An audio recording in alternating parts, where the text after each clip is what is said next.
What's up, you guys? Ross Sapp, managing editor of FightfulMMA.com. The UFC athlete rankings were not up by this week's Fightful MMA podcast. So I'm going to give you the breakdown here. This used to be a Fightful Select feature, but since we're launching the new YouTube channel here, the Fightful MMA Boxing YouTube channel, thought I'd give it to you guys weekly.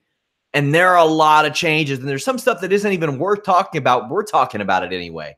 Well, let's go ahead and start with pound for pound. Max Holloway moves up one spot to number 4 ahead of TJ Dillashaw. I like this, but if TJ Dillashaw wins that flyweight title, I do see reason for him moving up as well. But until then, it's going to be a virtual back and forth between these two. And it's funny when you look at it. Daniel Cormier, completely and understandably, number 1, light heavyweight and heavyweight champion. It's amazing. Khabib is 155-pound champion. Who knows what he could do above that weight division, but we've never seen it outside of him just missing weight.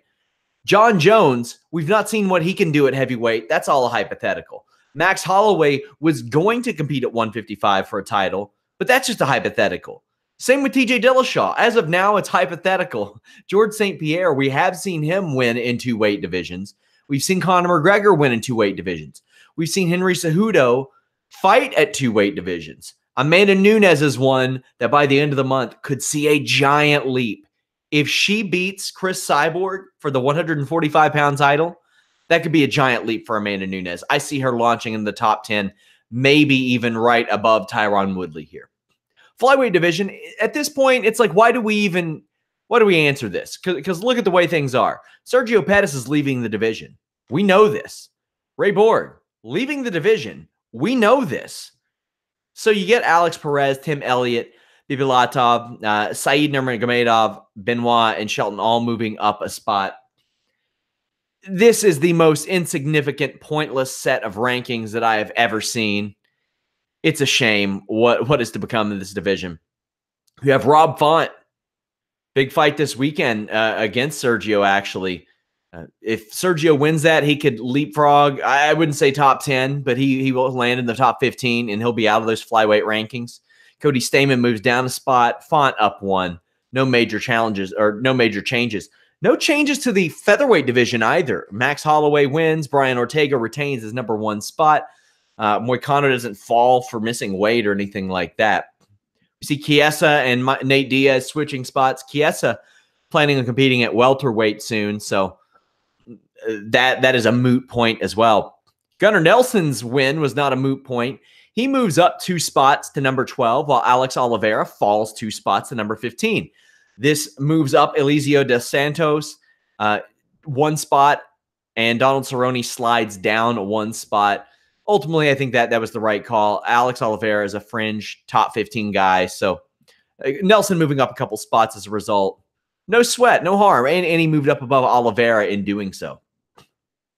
Light heavyweight sees a bit of a shift because Thiago Santos goes from unranked to number 7.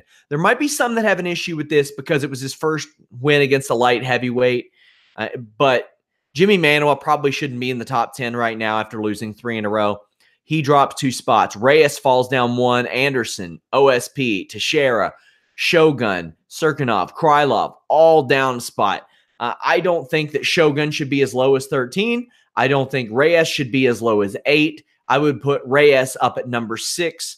I would probably have Thiago Santos right around there. Because even though that he beat an Eric Anders, who is technically a middleweight, he also beat an Eric Anders who walked into a middleweight fight at 225 pounds. Eric Anders is a light heavyweight. He will move up there eventually. Speaking of, Elias Theodorou had no progress in the top 15 by beating Eric Anders. He still sits at number 14. Heavyweight saw a bit of a change. Shamil Abdurakhimov, Andrei Arlovsky, Stefan Struve, and Blagoy Ivanov all slide up 1 spot. Mark Hunt out of the rankings since he is out of the UFC. Boy, there are some changes happening. Strawweight, flyweight, bantamweight, all over the place. Let's start with bantamweight. Holly Holm falls down a spot. And then you see everybody in the division beyond number 4 move up. That is because Juliana Pena has been removed from the rankings. Well, why has she been removed from the rankings? Due to inactivity. Yes, inactivity. As she's set to return from giving birth to her child, she's now removed from the rankings. Not when she got pregnant, but now, as she's set to make a return. This allows Talita Bernardo to come in to number 15 spot in the division. But you know what? Speaking of inactivity, look who's still at lightweight. Nate Diaz, who hasn't fought since his Conor McGregor fight. Confusing, odd, weird. Women's strawweight. Andrade moves up a spot as Joanna falls down a spot. This being because Joanna took on Valentina Shevchenko. She is now ranked in 2 divisions. Tatiana Suarez moves up a spot as a result. But here's the big one. Nina Ansaroff, who got that win over Claudia Gadelha, moves up 8 spots from number 11 to a tie with Tatiana Suarez. And these, you got some contenders here. You've got Andrade, you have Suarez, you have Ansaroff. You have 3 names. One will get the title shot. The other 2 will probably face one another. But that pushes Gadelha down 2 spots. Kavulkovic, Torres, Watterson, Esparza, Herrig, Casey, all down a spot. I like where this division is and how it's ranked. It seems pretty appropriate at this stage. But Nina Ansaroff getting that big leap. The way it stands, she and Amanda Nunes may be the first UFC couple to be ranked 3 or higher in the UFC. Let's talk about women's flyweight. Lots of stuff going on here. Montana De La Rosa debuts in the division. At number 15. So does Joanna Jędrzejczyk, but it doesn't push everybody down. Instead, Lauren Murphy falls down. Jessica Rose Clark moves up 1. Ashley Evans Smith moves up 1.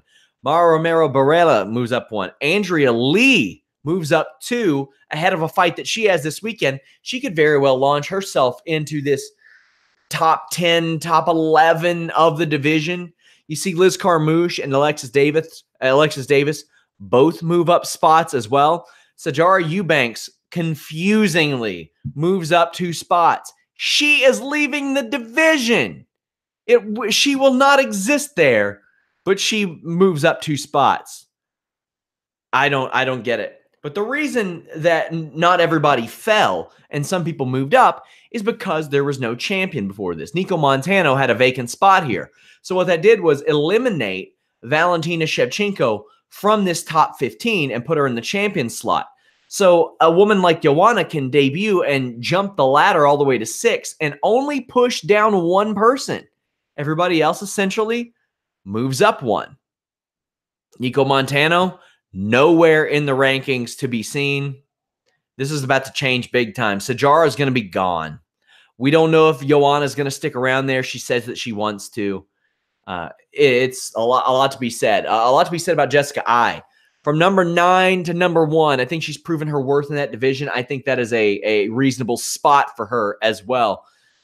Jumping 8 spots. That is such an anomaly. To have someone move up 8 spots, someone else debut at number 6, and another person to debut at number 15, and only 1 person falls down in the rankings from what we see. Unbelievable. What a statistical and situational anomaly that is. Leave a thumbs up on the video, subscribe, let your friends know. FightfulMMA.com, lots of MMA and boxing coverage this weekend. Canelo fighting. We're out.